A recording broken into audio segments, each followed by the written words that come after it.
In the news tonight, His Majesty the King opens the World Economic Forum by the Dead Sea, kicking off 2 days of meetings on a host of issues, focusing mainly on the role of youth in building the future.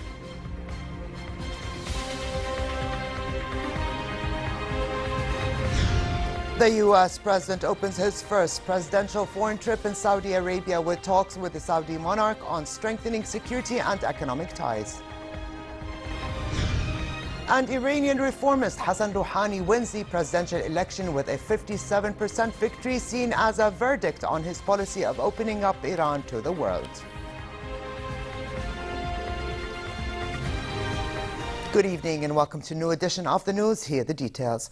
With His Majesty King Abdullah and Her Majesty Queen Rania in attendance, the 9th World Economic Forum took place in Jordan, opened by the Dead Sea with a host of world leaders, as well as private sector and business executives from 50 countries. This year's meeting convenes under the theme Enabling a Generational Transformation to focus on youth contributions to economic growth and innovation in the MENA region and beyond. Organized in partnership with the King Abdullah II Fund for Development, the 2-day forum also deliberates such key issues as the international community's moral responsibility towards refugees, new models for investment, dealing with extremism, the water crisis, youth innovation and building for peace. With the theme Enabling Generational Transformation, it was His Royal Highness Crown Prince Hussein who delivered the keynote address at the opening session of the World Economic Forum, telling the audience about the needs, hopes and innovations of the young men and women in the region. He said Arab youth share what youth everywhere want, a fair chance to be heard and to make a difference, but they need the leaders' help to advance and scale their projects so they can see for themselves the difference they can make. He urged the leaders to extend their hand to unleash the youth's potential and guide them to safe shores. Bismillah ar-Rahman ar-Rahim. Your Majesties, Your Highnesses, Excellencies, Professor Schwab, distinguished guests. Thank you for your kind welcome, and a special thanks to the World Economic Forum and the King Abdullah II Fund for Development for bringing us together today. Let me say what a privilege it is to stand before you representing my beloved country, region, and the hopes we all share. And on behalf of all Jordanians, I want to thank our international friends for being here and helping to make this event a success. It is fitting that this year's forum is dedicated to the theme of generational transformation, because for today's decision makers, the scope and speed of change in our world requires careful analysis, management, and planning. Yet for young people everywhere, including those who form the large majority in my region, transformation is the reality we were born into. For us, continual innovation is part of the rhythm of life. We grew up embracing new technologies, apps, and processes that give us new ways to connect and learn and work. Constant change is our status quo. Like young people everywhere, the youth of the Middle East are living in this vast sea of change. But our particular waters are characterized by two opposing currents. Both are forceful and potent, but each is pulling us towards drastically different shores. On one side is a treacherous tide, luring our youth toward a dark reality, one that sinks us deeper into violence, intolerance, and regression through the corrosive power of an extremist ideology. The other, transporting us to sunnier shores, where moderation sees our Muslim and Arab identities at peace with modernity and progress. A reality where we can be productive and positive contributors to the world around us. We are not drifters. When it comes to where the tide will take us, the choice is ours to make. What Arab youth want is what youth everywhere want. A fair chance, a chance to be heard, a chance to make a difference. What is unique to Arab youth, though, is a yearning and thirst that I have not seen anywhere else. Perhaps that's because our dire circumstances make us cling more tightly to hope. Young people in our region are the heaviest users of social media and the internet. we're the most likely to have smartphones, we're the gamers and the texters, we're the medical students who use the web to connect to global knowledge, we're the young entrepreneurs who build markets and scale up using digital tech. But more importantly, the youth of our region aren't satisfied to just adopt and adapt global technology. Beyond being mere consumers, I'm proud to say that especially here in Jordan, you'll meet young men and women who are spearheading innovation and change. They produce new era products and services, new Arabic language web content, new ideas that can serve our region and our world. And during the course of this forum, you'll hear some of these innovators talk about their work and challenges. I also would like to congratulate the 21 Jordanian startups named in this forum among the 100 best in the region. You represent the best for the future of our youth through your perseverance, ambition, and determination.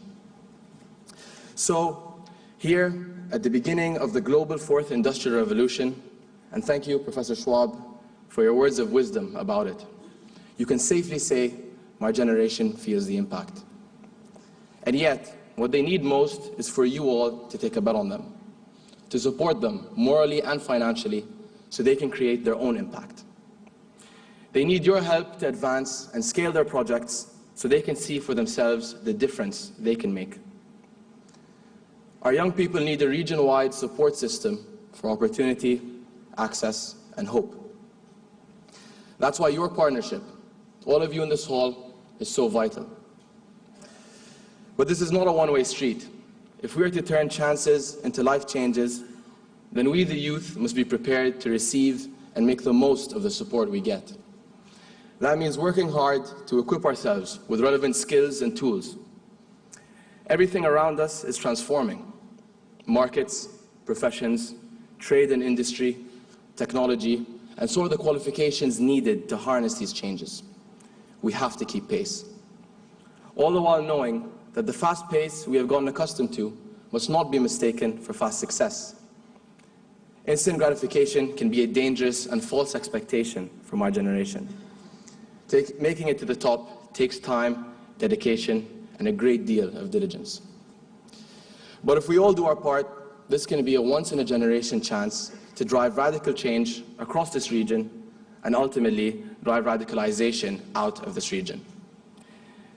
It can be our chance to release the talent, energy, and hopes of millions of men and women. Our chance to bridge the gap between what young people see and long for online and what they have offline. Let our bright content creators become the progressive curators of our region. Hope and a fair chance are the deciding factors for which current will pull our youth. So I urge you to step in, extend your hand, unleash their power and potential, and guide them to safer shores. Thank you very much. Along the meeting halls at the World Economic Forum, the Crown Prince's remarks echoed with the young aspiring leaders who hailed the address as a very inspiring and a testament to the role the youth can play now and in the future. News at 10, Dana Abusham captured some of the reactions. Opening session being led by His Royal Highness the Crown Prince to represent this generation that needs to be at the heart and at the center of the debate and of the development efforts and of the design and the implementation of the policies we are trying to do to create prosperity for our countries whilst we sustain our resilience in view of the very difficult geopolitical challenges that this region and that surround Jordan has been experiencing, which are probably second to none since World War II. The thing that inspired me the most is that seeing the Crown Prince coming up and talking to us all, it's like it's a statement that this is the youth. Everybody is going to come and depend on the youth. And we see with this young leadership, with His Majesty as well, is that we could do that. And Jordan is capable of doing anything. It was a very impressive speech this morning by His Royal Highness the Crown Prince when he was speaking precisely about youth that is not just the future but the present day and how we have to approach them. King Felipe of Spain, in an address at the opening session, praised the historic relations between his country and Jordan and pledged his country's readiness to cooperate with MENA countries in confronting the numerous challenges. He urged the need to liberalize trade between countries of the region and voiced high hopes in the youth as key players in economic development and said the future holds much hope for them. Also to address the opening was Iraqi President Fuad Ma'soom, saying Iraq has triumphed over terrorism, expressing hope that recent victories will be crowned with the liberation of all of Mosul. He said the top government priority now is rebuilding the damage left by Daesh and the return of the displaced population that fled war zones. Ma'soom said Iraq has put forward ambitious and comprehensive plans to stabilize the country with support from the international community, namely the World Bank and the International Monetary Fund. He highlighted the need for further support to expedite reconstruction projects, boost democracy, encourage deregulation, combat corruption, introduce technology and build a public-private partnership, as well as to advocate human rights and promote women's participation in public life and economic activity.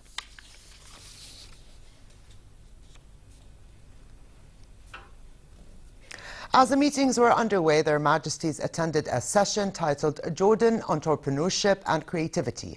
The session highlighted entrepreneurship and creativity in the kingdom, focusing on models and success stories in areas of 3D printing, design and architecture, finance for SMEs, and software development. The session began with a short film about creativity in the fields of renewable energy, drone applications, scientific research in nuclear energy for peaceful purposes, stem cells and regenerative medicine, digital games and programming, and 3D printing. It highlighted Jordan as a catalyst for creativity and innovative solutions and a gateway to the region's markets and a pioneering country in the sectors of electric vehicles and cloud seeding. The session also shed light on success stories that can be emulated and steps to encourage young entrepreneurs, develop infrastructure, and the importance of laws that encourage creativity through incubators and business accelerators. On the sidelines of the forum, His Majesty King Abdullah held a series of meetings with leaders in attendance. He met with the President of the Republic of Macedonia, Jorge Ivanov, and discussed with him means of advancing bilateral economic cooperation in addition to joint efforts to counter terror. His Majesty also met with President of the Republic of Kosovo, Hashim Thaçi, with the discussion also focusing on fostering political ties between the two countries, as well as regional and international efforts to combat extremism. Separately, King Abdullah discussed with President of Niger, Mohamed Youssoufou, enhanced bilateral relations as well as regional issues, namely the threat of terror groups. His Majesty also reviewed with President of Cyprus, Nikos Anastasiadis, bilateral ties as well as the Syrian refugee crisis and its impact on the kingdom. And in meeting with Georgian Prime Minister Giorgio Kvaratskhelia, means of developing bilateral relations were discussed, namely in the economic sphere, in light of the recent launch of a direct air route between Jordan and Georgia, which is hoped to contribute to enhancing tourism and building partnerships between the two private sectors. King Abdullah also met with EU Foreign Policy Chief Federica Mogherini for talks that focused on the strategic cooperation and partnership between Jordan and the European Union, as well as current regional issues. Mogherini highlighted Jordan's role as stabilizer in the region and praised the kingdom's efforts towards Syrian refugees. Separately, His Majesty received the President of Expedia Group, Aman Bhutani. The meeting, in the presence of Her Majesty, tackled skills of young Jordanians in the information and communication technology sector and also focused on the investment opportunities Jordan offers as a regional technology hub. Bhutani expressed his appreciation of the kingdom's distinguished level in the ICT sector, saying that Jordan's qualified human resources and advanced infrastructure encouraged Expedia Group to open an office for software development in the kingdom. Also by the Dead Sea, Prime Minister Hani al-Mulki held a series of meetings with government and corporate leaders taking part in the World Economic Forum. He met with his Egyptian counterpart Sharif Ismail and discussed with him the distinguished relations between the two countries and ways to further advance economic cooperation between the two sides. Mulki also met with the Prime Minister of Georgia and discuss with him bilateral cooperation, especially in the economic field. Separately, Mulqi met with Executive Director of the King Abdullah bin Abdulaziz Economic City, Fahd bin Abdul Muhsin Al Rashid, for a discussion of investment opportunities underway in Jordan. A separate meeting with the Deputy President of the European Bank for Reconstruction and Development, Alan Bew, reviewed economic and political reforms undertaken by Jordan. The Prime Minister also received the Executive Director of Cisco for East Asia, Ziad Salame, and discussed with him and his team plans to digitize government as part of efforts to advance public sector services.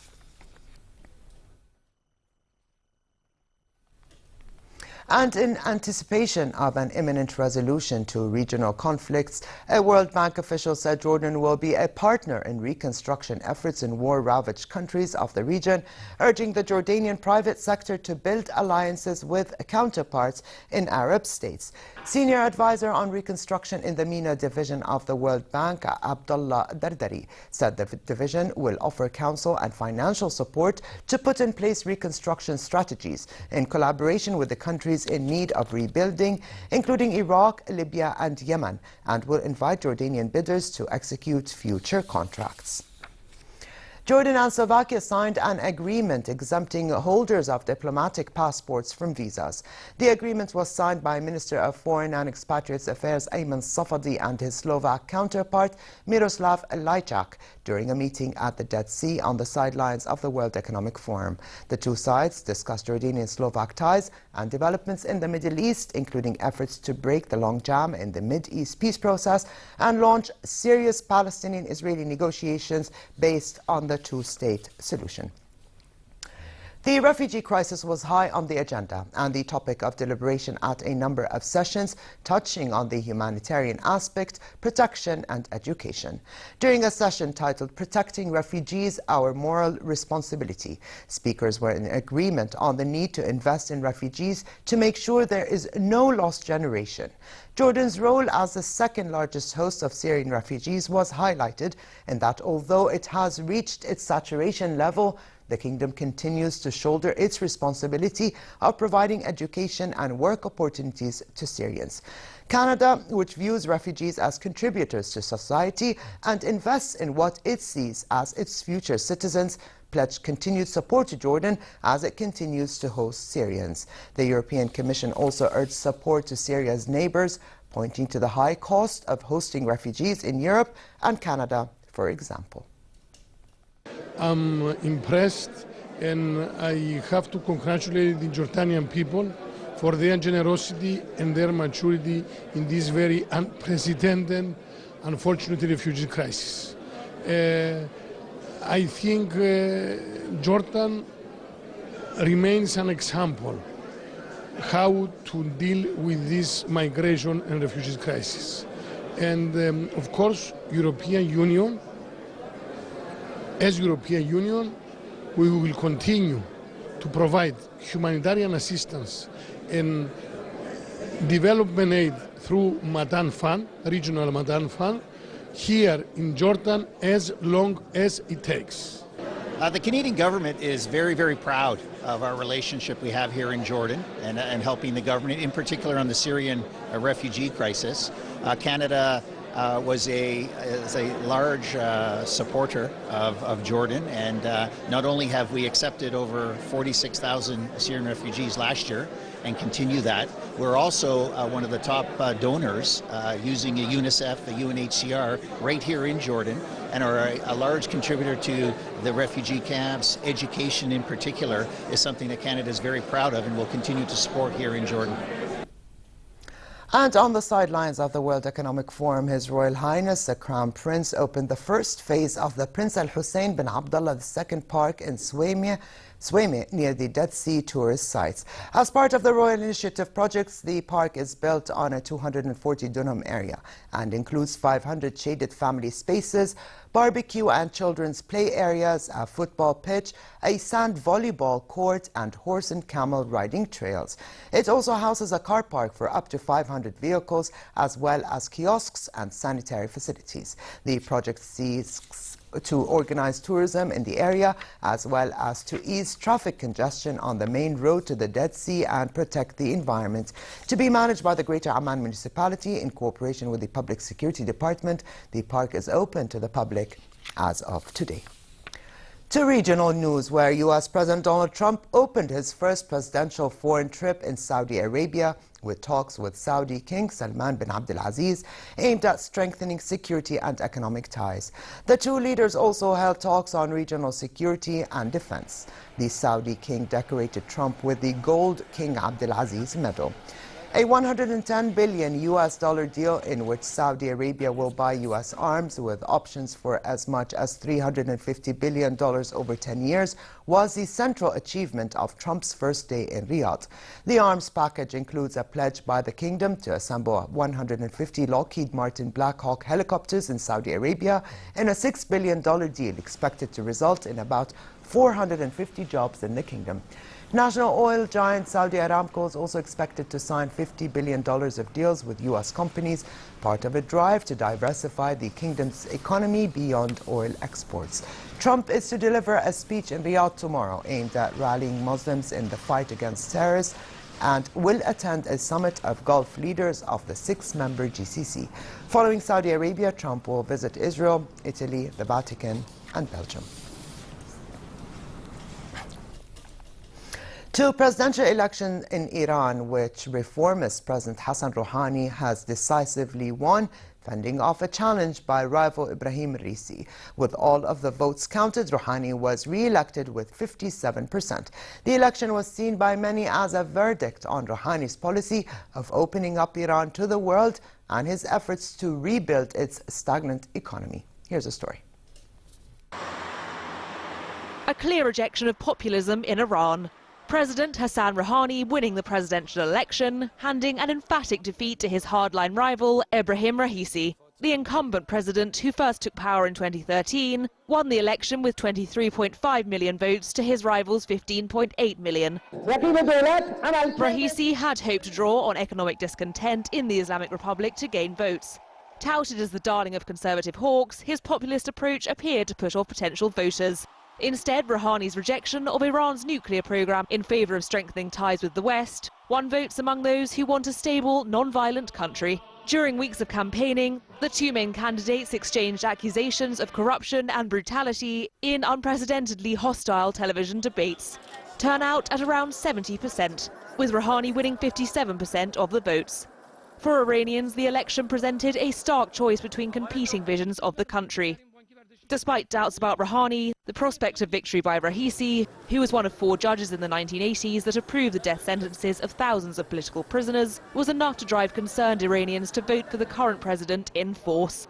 It was a contest between rural conservatives with economic grievances and urbanites looking for a progressive agenda, an election resembling recent battlegrounds in Europe and the United States. But it was the nationalist and not the populist camp that won over voters in the end. Moving to Iraq, where families streamed out of Mosul's 17 Tammuz frontline district, joining an exodus of 435,000 people who have been displaced from the western half of the city since Iraqi forces began battling Daesh in February. Iraq's elite rapid response unit fought for full control of 17 Tammuz district on Thursday as civilians were leaving. The United Nations said up to 200,000 more people might flee Mosul as Iraqi forces push into the last districts held by Daesh. And in Syria, rebels started leaving the last opposition-held district of Hims city in the final phase of an evacuation deal with the government. The fighters and their families headed for insurgent-held Idlib province in the northwest or the town of Jarablus on the border with Turkey. According to Hims governor, the final phase of the evacuation was to be completed by the end of the day today or early tomorrow.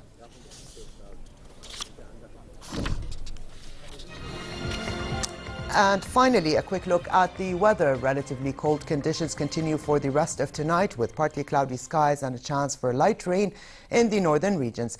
Tomorrow, moderate spring conditions prevail across the kingdom, with a high of 22 degrees Celsius in Amman, with westerly moderate to brisk winds. The Gulf of Aqaba should expect relatively hot conditions tomorrow, with northerly moderate winds and slightly high seas. Here now is a look at temperatures forecast for tonight and tomorrow.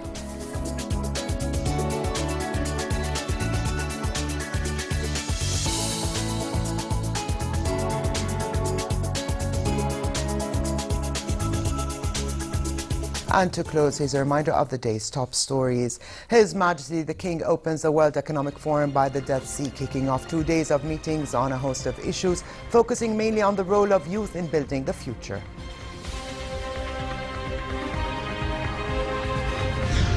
The U.S. President opens his first presidential foreign trip in Saudi Arabia with talks with the Saudi monarch on strengthening security and economic ties. And Iranian reformist Hassan Rouhani wins the presidential election with a 57% victory, seen as a verdict on his policy of opening up Iran to the world. And with this, we come to the end of this edition of the news. I'm Alia Tuqan. Thank you for joining us. Have a good night, and I'll see you tomorrow.